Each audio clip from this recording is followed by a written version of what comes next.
lagi, Wak. Hambankan tajuk lagi, Wak. Jadi, Wak, punya cerita pagi ni kami angkat tajuk lagi, Wak. Ini, Wak, pancang tajuk kami, Wak. Bismillah.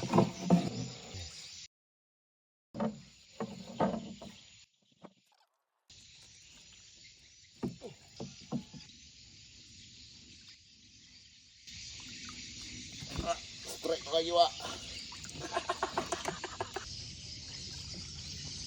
Belinyang lagi bibi, Wak, pagi ni.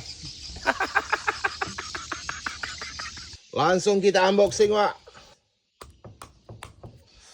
Jadi, Wak, banyak yang bertanya, Wak Atan kalau masak sepilah bumbunya apa aja.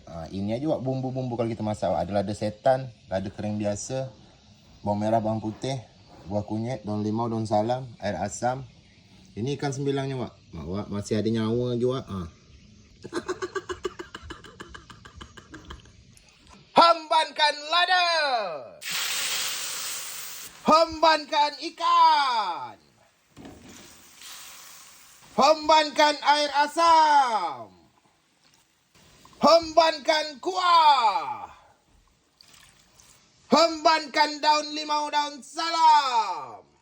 Hambankan mecin. Hambankan garam. Hambankan tutup. Dan di sini kita tengok ikan sembilang gulai asam pedas kita sudah masak. Gila. Menyala, Wak ai.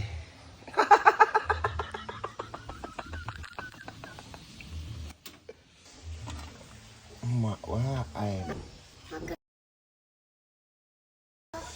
Hombankan ikan. Hombankan daging ikan lagi, Wak. Hombankan kuah lagi, Wak. Biasalah, Wak, semangkuk ni untuk tekong sampan kita, Wak. Hombankan kuah lagi, Wak, biar muat sikit.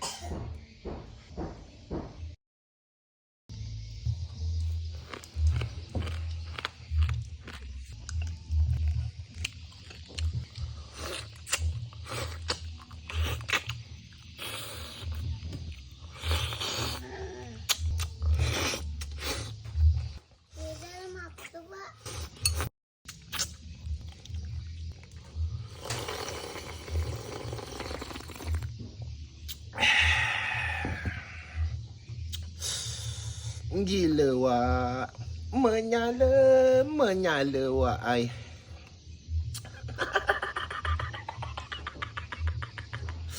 Bapak-bapak lemak, Wak ai.